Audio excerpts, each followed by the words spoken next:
The old man's words still echo in my head, a low, gravelly whisper that was meant to be a final warning.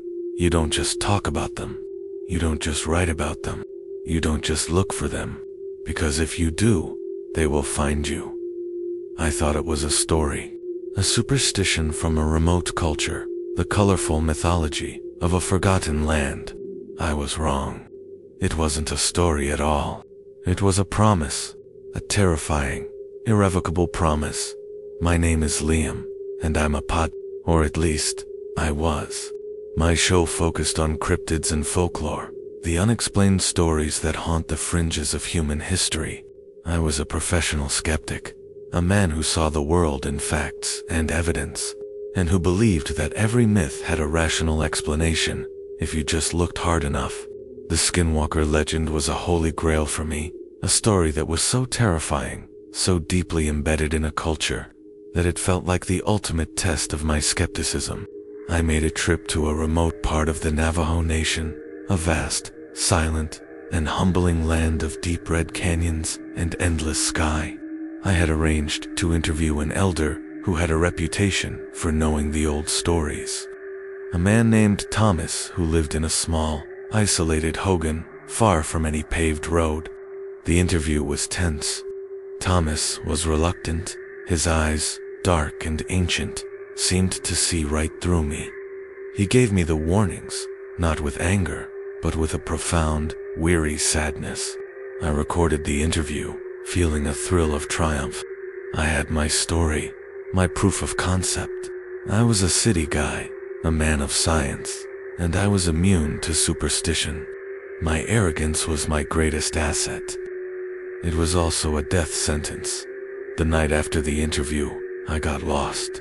The dirt roads, which had seemed so clear in the daylight, became a confusing, winding labyrinth of red clay and sagebrush in the absolute darkness.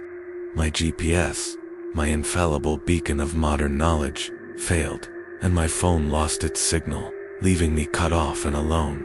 The stars were brilliant, a cold, indifferent tapestry above, but the land below was a black, empty void. That's when the sounds began. At first, they were just part of the night. The distant howl of a coyote, the rustle of a tumbleweed. But then came the other sounds. Faint whistles from the canyons, a series of quick clicks and chitters that seemed to echo and reverberate in the stillness. I pulled over, my heart beginning to pound in my chest, telling myself it was nothing, just a trick of the wind. I listened, and the moment I stopped, all the sounds stopped, too. The silence was more terrifying than the sounds. It felt expectant. My paranoia grew when I saw something in my rearview mirror. It was a figure on a far-off hill, a silhouette that looked like a coyote, but it was standing on two legs, perfectly still, just watching my car. My blood ran cold. It was too far away to be certain, but the shape was wrong. Too tall, too thin. When I blinked, it was gone. I told myself it was a trick of the light, a branch, a shadow. But the air in the car had become heavy, oppressive. The car's engine began to sputter, the headlights flickering and dying with a soft, electrical hiss. I was forced to pull over, the car coasting to a silent stop in a deep arroyo, surrounded by rocky outcrops and black nothingness.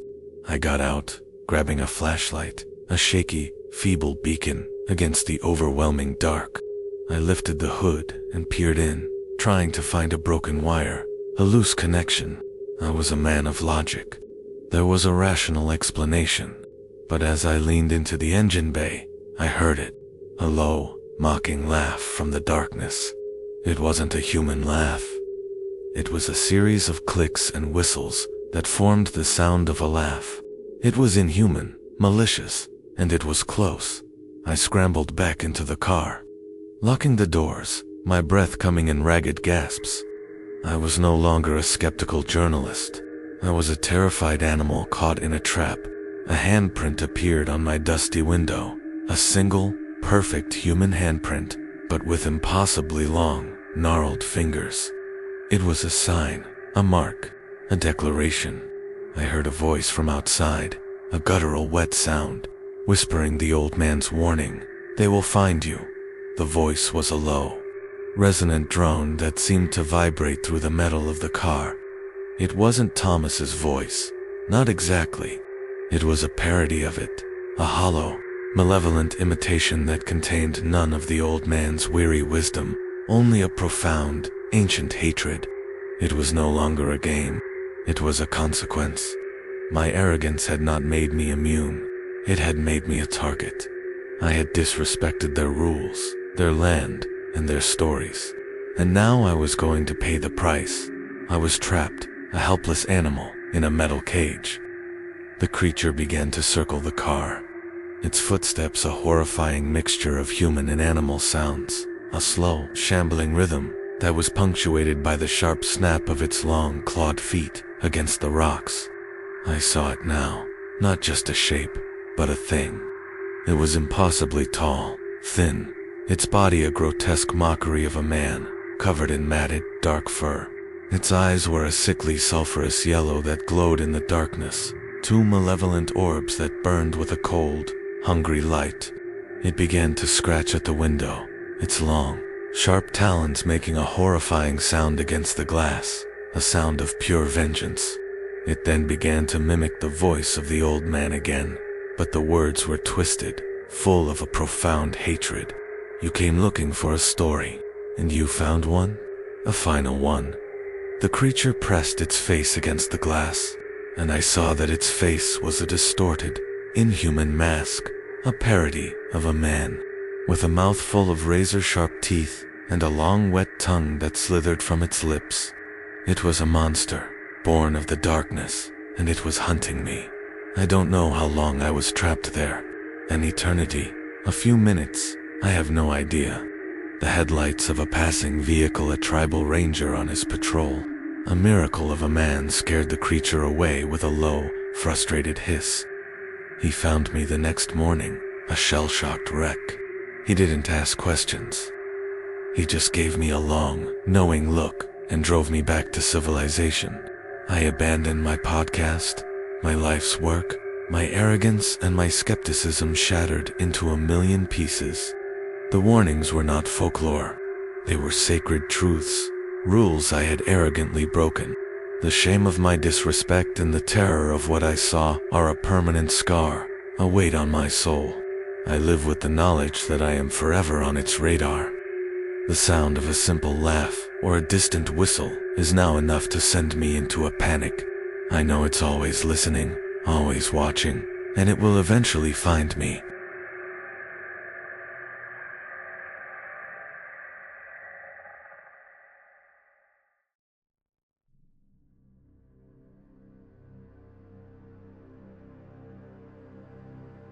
The woods are a scary place, but they're scarier when you're not sure if the people you went in with are the same people you're coming out with. The sound of our friend's voice calling for help was what drew us into the deep canyons. It was a perfect, agonizing sound of a man in need. The sound of his voice mocking us from the darkness was what made us realize we were now being hunted. We were not looking for a friend who was lost. We were being lured to a place where he had been found and replaced by a predator that was wearing his skin. My name is Mike, and for years, my friends Sarah, Dave, and Emily and I were inseparable. We were a tight-knit group of experienced hikers and campers. Our friendship forged over countless miles of trails and nights spent under the stars. We had planned a long weekend trip to a remote canyon system in the American Southwest. A beautiful but isolated place known for its challenging terrain and breathtaking vistas. We set up camp in a secluded alcove, and the initial mood was one of camaraderie and adventure. We were all aware of the local folklore, the hushed warnings about the things that walk at night, but we were modern, city-dwelling friends who dismissed them as just stories. We were a rational group, and we had our own kind of magic, friendship, trust, and a deep respect for the wilderness. We thought we were a group of 4. We were about to find out we were a group of 3, with a hunter wearing the skin of our lost friend. The first strange event was the silence. Dave, the most experienced hiker among us, had gone off to scout a potential trail for about an hour. He was an expert, and we weren't worried.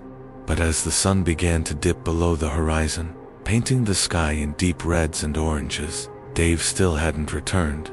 An hour became 2, and our confident chatter gave way to a strained, uneasy quiet.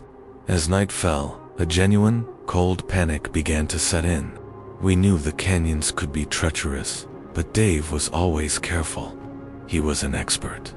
As the darkness became absolute, the silence was broken by a sound that made our blood run cold. A faint voice, calling from the canyons. A sound that was unmistakably Dave's voice, calling for help. It was too far away to be real, but it was a perfect, heartbreaking mimicry, and it was enough to compel us to leave the safety of our camp and go looking for him. Our paranoia grew with every step we took. We were hiking deeper into the canyon, our flashlights dancing on the rocky walls, following the voice. But as we got closer, the voice began to change.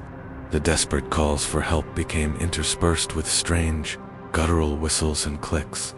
The voice started to sound distorted, like a broken record, a perfect, agonizing mimicry of a man in deep distress, but with an unnatural, chilling undercurrent. We were no longer following a lost friend. We were following a lure.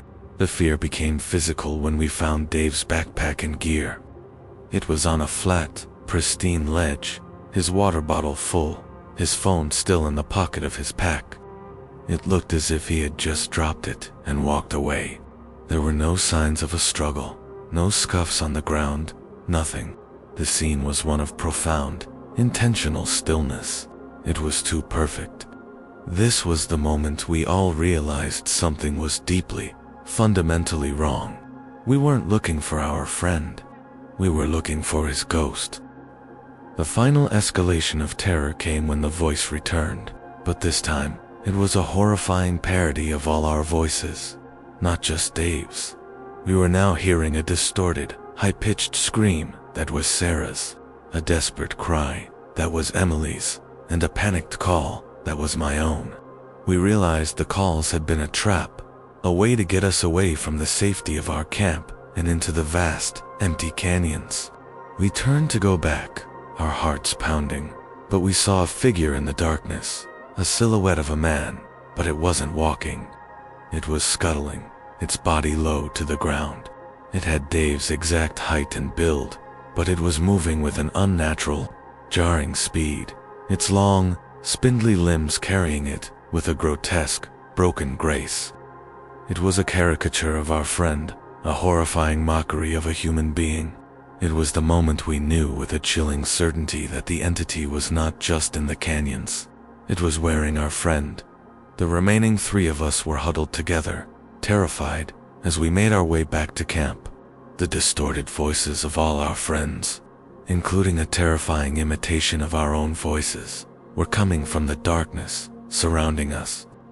The clicks and whistles were all around us, a symphony of malicious joy. We were under attack, and the true terror was not the monster in the canyons, but the possibility that it was now among us. We got back to our camp, and Emily, in a blind panic, turned on Sarah. "You've been so quiet," she screamed, her voice shaking. "You haven't said a word since we left. It's you, isn't it? You're a mimic." Sarah denied it, her face a mask of terror, but the trust was gone. The friendship, the foundation of our group, had been shattered. They turned on each other, a psychological breakdown in the face of the unknown, and as they were tearing each other apart, I saw it, a tall, thin silhouette standing at the edge of our campsite, a figure with Dave's exact height and build, but its head was tilted at a horrifying, unnatural angle, and it was making a low, clicking sound. It was watching us fall apart, and it was enjoying every second of it. In a moment of pure, animalistic terror, I abandoned my friends and my camp, running for my life in a different direction. I ran for hours, not looking back, the sounds of my friends' screams and the clicking of the creature echoing behind me. I made it out of the canyons, a shattered wreck of a man. I never saw my friends again.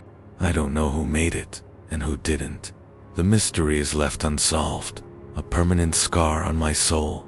I now live with the constant, crippling paranoia that the world is full of mimics, and that the person you're talking to, the person you love, might not be who they seem. The sound of a friend's voice is no longer a comfort to me. It's a potential lie, and I can still hear the clicks and whistles of the thing that found our friend, and then found us.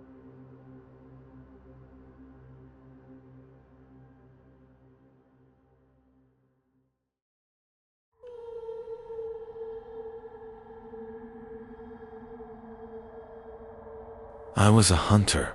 I knew the woods, the animals, and the silent language of the hunt. I was a man of routine and confidence, a man who saw the world as a predictable system of predator and prey. But that night, the rules changed. The hunter became the hunted, and the thing that was stalking me didn't just know the woods, it knew me. It knew my name, it knew my past, and it was using it to break me down, one whispered lie at a time. The real horror wasn't in the attack. It was in the realization that the thing hunting me knew the things I had tried so hard to forget. My name is John, and for the last 30 years, I've spent a week alone in my remote hunting cabin in a dense, forested area. It's a simple, rustic place, a sanctuary from the noise of the modern world. I'm a man who trusts his instincts, his knowledge of the wilderness, and the silence of the woods. It's a silent language I've learned to read over a lifetime of hunting. The snap of a twig, the distant call of a bird, the rustle of leaves, they all tell a story. This particular trip was no different. I was out on a deer stand one afternoon, the sun, a warm blanket on my shoulders, when I saw it. It was a figure in the distance, a tall, thin silhouette of a man, but it wasn't walking. It was shuffling, a bizarre loping gait that carried it across the forest floor with impossible speed. It was gone in a moment. I dismissed it as a hallucination, a trick of the light, a man in a bear suit. But a cold knot of unease had formed in my stomach. The woods were no longer just a predictable system of predator and prey. Something else was in the equation. The weirdness escalated when I returned to my cabin. My hunting gear, which I had arranged with a meticulous, lifelong precision, had been moved. Not stolen, but rearranged. My rifle was leaning against the wrong wall. My backpack was on the floor instead of on its hook, and my boots, which I had left by the door, were now facing the fireplace. It was a deliberate, subtle violation of my space, a message that my sanctuary had been breached. The silence of the woods was no longer comforting. It was a profound, watchful stillness, a silence that felt like a threat. My paranoia grew when I started hearing noises outside the cabin at night, a scratching on the wooden walls, a sound that was too rhythmic, too deliberate to be an animal, a low, guttural sigh that seemed to come from just outside my window. I sat up in my bed, my shotgun by my side, and listened. The moment I grabbed the shotgun, the sounds stopped. It was playing a game with me, a predator toying with its prey. The fear became personal when the sounds turned into a voice. It was a clear, unmistakable voice from my past, a ghost that had haunted me for years. It was the voice of my deceased wife, Mary, calling my name from the darkness outside the cabin. John, come home, ... The voice was perfect, a horrifyingly accurate mimicry of her gentle tone, her slight, sweet lilt. I sat there, paralyzed, my breath a ragged gasp. The voice began to whisper things only Mary and I would know. Private jokes, long-forgotten memories, things I had never told anyone. Remember that night, John, the rain. Remember the dance. My blood ran cold. This wasn't just a mimicry of a voice. It was an invasion of my mind, a violation of my most sacred memories. The entity was not just in the woods. It was in my head, a malicious parasite feasting on my past. The final escalation of terror came when the voices from my past intensified. I was a man under siege, a mental assault designed to break me down. I heard my father's disappointed voice. You were never good enough. Son, I heard my mother's frantic pleas. "John, please, just come home." The whispering became a chorus of guilt and regret, a psychological assault that tore at my sanity. The scratching and banging on the cabin intensified, becoming a frantic, desperate attack on the walls and door, as if something was trying to break its way in. The cabin was no longer a sanctuary, it was a cage. I was being hunted by a thing that knew me better than I knew myself, a monster that had taken the form of my past, and it was relentless. I was huddled in my cabin, a man broken by a psychological siege, my hands shaking, my mind a storm of fear and confusion. The whispering from outside stopped. The scratching and banging stopped. The silence that followed was more terrifying than the noise. I then heard a new sound, a sound of heavy, deliberate footsteps walking on two legs. But the gate was wrong, too low to the ground. The footsteps stopped right outside my cabin door. I saw a long, impossibly thin shadow slide under the door. It was a silhouette of a hand, a human hand, but with impossibly long, gnarled fingers. The shadow moved, and a voice, a grotesque parody of my own voice, whispered from outside the door, "Let me in, John. Let me come home." The terror was a physical force, a profound, bone-deep dread that paralyzed me. The entity was not just outside. It was now using my own voice, my own memories, and my own identity against me. It was a perfect mimicry, a final, horrifying taunt. I don't know how I found this strength.